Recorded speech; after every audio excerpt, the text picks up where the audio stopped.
မိတ်တွေများအားလုံးပဲမင်္ဂလာပါခင်ဗျာကျွန်တော်ရဲ့ဘာမီဖူကော်နာ YouTube channel ဒီမှာပြန်လည်ကြိုဆိုလိုက်ပါတယ်ခင်ဗျာဒီနေ့မှာတော့ဝတ်သားလုံးအကျွတ်ကျော်နေလေးကိုမျှဝေပေးသွားမှာဖြစ်လို့ဗီဒီယိုလေးကိုအဆုံးထိလိုက်ကြည့်ပေးဖို့ဖိတ်ခေါ်လိုက်ပါတယ်ခင်ဗျာ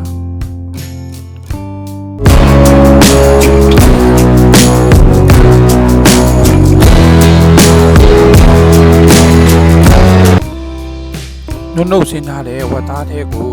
ပဲပြားကိုအခုလိုမျိုးလေးခြေပြီးတော့ထည့်ပေးရပါမယ်ခင်ဗျာ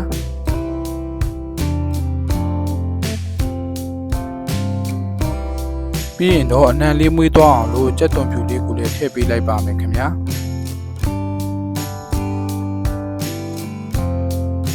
ပြီးရင်တော့အရသာအတွက်တခြားအချိုမုံနဲ့စားတို့ကိုထည့်ပေးရပါမယ်ခင်ဗျာပြီးရင်တော့ချင်းကိုလည်းအခုလိုမျိုးလေးအရင်ညစ်ပြီးတော့ထည့်ပေးရပါမယ်ခင်ဗျာ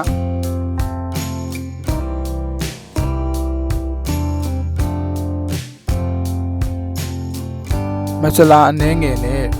ခရူးတီအနှဲငယ်တို့ကိုလည်းထည့်ပေးရပါမယ်ခင်ဗျာပြီးတဲ့အခါမှာတော့ပဲငပြားရဲ့အနှဲငယ်ကိုလည်းထည့်ပေးရပါမယ်ခင်ဗျာ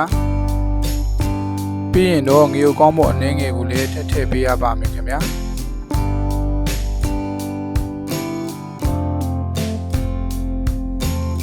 ပြီးတဲ့အခါမှာအကျော်ခံမိုး3ဆုံးလောက်ကိုထည့်ပေးပြီးတော့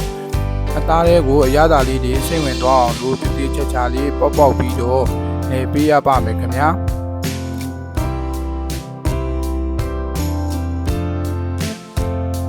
အခုလိုမျိုးနေပေးပြီးသွားပြီဆိုရင်တော့အသားလုံးလေးတွေကိုမမိစိတ်ကြိုက်ပုံစံလေးလုံးပြီးတဲ့နောက်မှာတော့စကြော်လို့ရပါပြီခင်ဗျာကြော်ဖို့အတွက်ကိုဒဲဦးတဲ့ကိုစီထည့်ပေးရပါမယ်ခင်ဗျာအကျော်ကျော်မှာဖြစ်တဲ့အတွက်ကြောင့်မလို့စီကိုနည်းနည်းလေးပို့ထည့်ပေးရပါမယ်စီပူလာပြီဆိုရင်တော့အသားလုံးလေးတွေကိုအခုလိုမျိုးတည်တည်ချာချာလေးထည့်ပေးရပါမယ်ခင်ဗျာ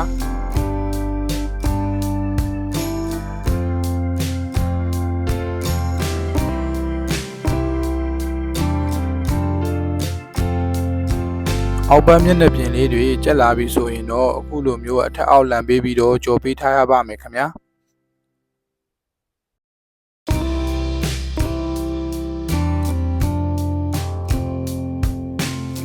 ဝတ်သားတုံးလေးတွေကအပေါ်အောက်အကျဉ်းညီသွားပြီဆိုရင်တော့အခုလိုမျိုးဆယ်ပေးထားလိုက်ပါမယ်ခင်ဗျာ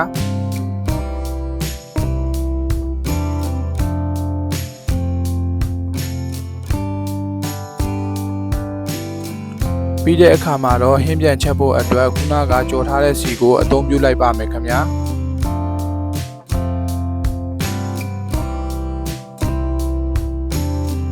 စီပူလာပြီဆိုရင်တော့ကြက်သွန်ဖြူနှုတ်ဆင်းထားတာလေးကိုထည့်ပြီးတော့စီတက်ပေးလိုက်ပါမယ်ခင်ဗျာ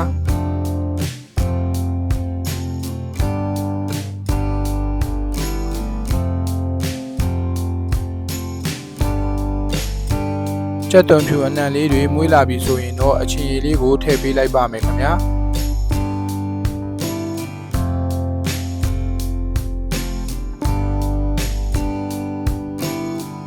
အချင်ရည်လေးထည့်ပေးပြီးသွားရင်တော့ရေကိုအနှဲငယ်ထည့်ပေးလိုက်ပါမယ်ခင်ဗျာပြီးရင်တော့ခုနကကြော်ထားတဲ့အသားတုံးလေးတွေကိုထည့်ပေးပြီးမိနစ်အနှဲငယ်လောက်နှိပ်ပေးထားပြီးရင်တော့ရပါပြီခင်ဗျာဗီဒီယိုလေးကိုအဆုံးထိလိုက်ကြည့်ပေးတဲ့တဦးတယောက်ချင်းစီတိုင်းကိုကျေးဇူးအထူးပဲတင်ရှိပါတယ်ခင်ဗျာဗီဒီယိုလေးကိုကြိုက်နေတတ်တယ်ဆိုလို့ရှိရင်ကျွန်တော်ရဲ့ channel လေးကို subscribe လုပ်ခဲ့ပေးဖို့မမေ့ပါနဲ့ခင်ဗျာရတာရှိတဲ့ဟင်းပွဲလေးနဲ့တွေ့ပြန်လာခဲ့ပါမယ်တတားပါ